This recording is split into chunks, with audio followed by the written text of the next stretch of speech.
A continuación les voy a presentar las principales características de la cultura, que serían que es compartida, aprendida y simbólica. Cuando hablamos de que es aprendida, nos referimos a que la gente hace suyo gradualmente un sistema previamente establecido de significados y de símbolos que utilizan para definir su mundo, expresar sus sentimientos y hacer sus juicios. Este sistema les va a ayudar a guiar su comportamiento y sus percepciones a lo largo de sus vidas. Estas personas pertenecientes a esa cultura comienzan inmediatamente, por inculturación, a hacer suyo, a incorporar una tradición cultural. A veces la cultura se enseña directamente, como los padres enseñan a sus hijos a decir gracias cuando alguien les da algo o les hace un favor.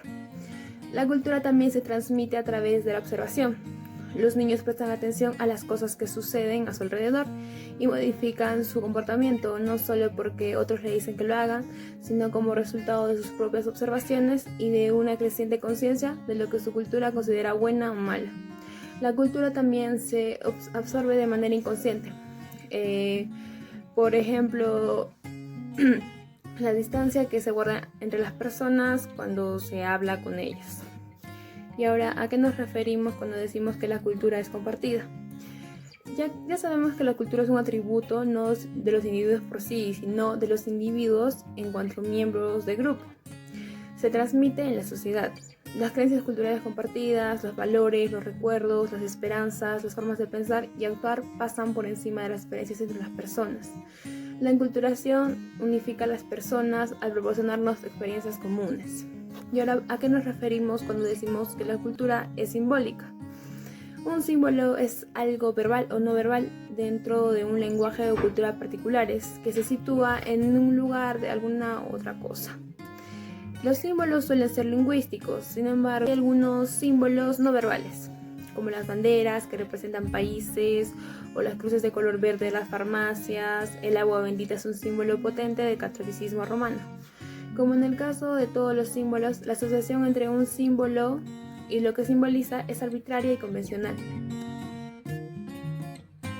Además, la cultura presenta ciertas categorías como el relativismo, el etnocentrismo, la universalidad, la particularidad y la generalidad, además de los patrones y valores culturales. ¿Pero qué diferencia todas estas categorías culturales? El relativismo cultural postula la idea que cada cultura debe entenderse dentro de sus propios términos.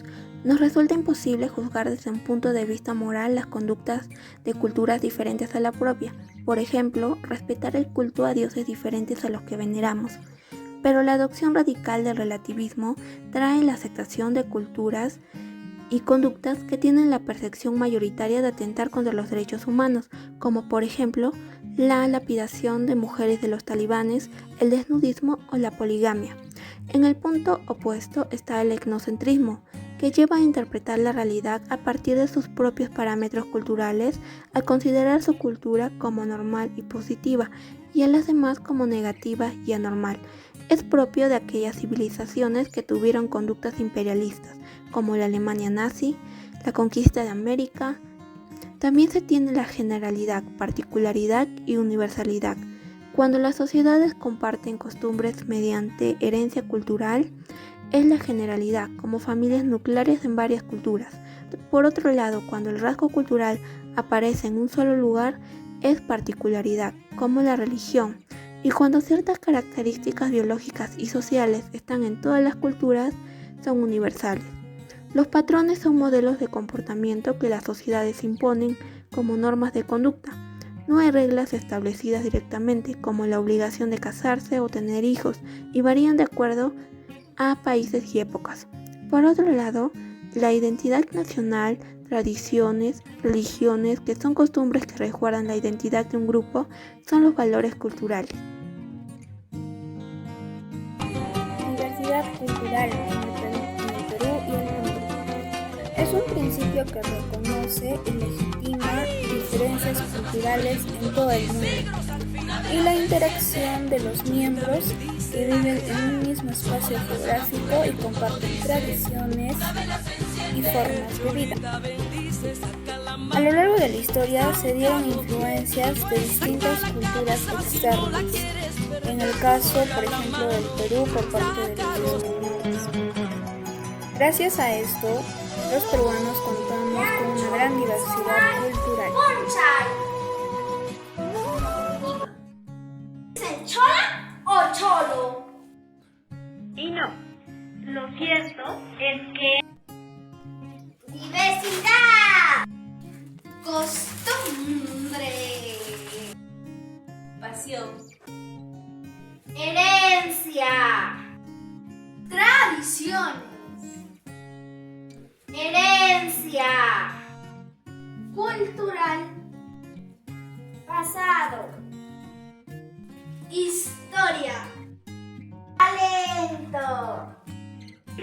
¡Orgullosamente peruanos! Perú es diversidad.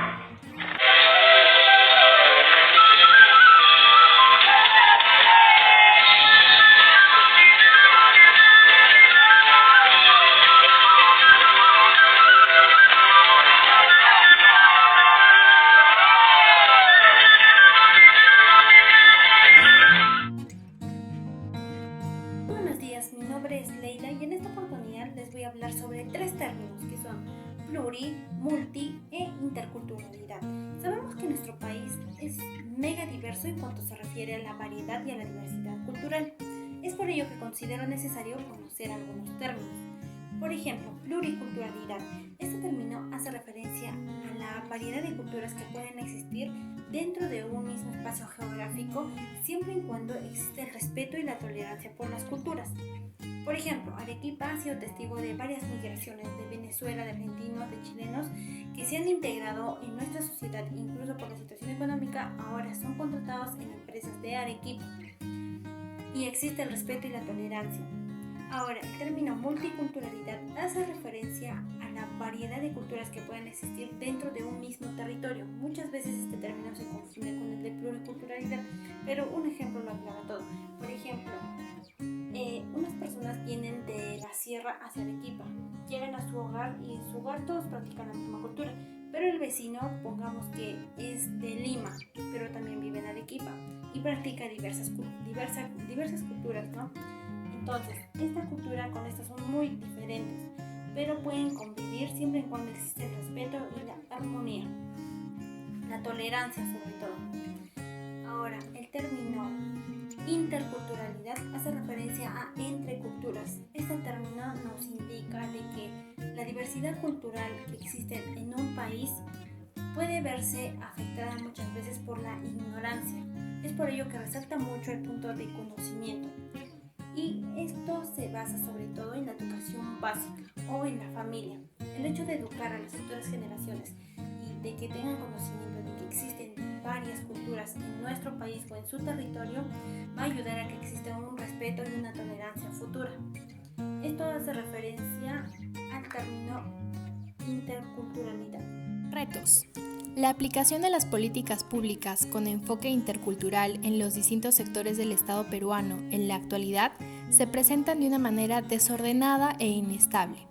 Aunque ya existe una legislación al respecto, pocos sectores han asumido la tarea de abordar la diferencia cultural en sus políticas, tanto en la formulación de objetivos, planteamiento de planes y o programas específicos o en la entrega de servicios e interacción con los ciudadanos.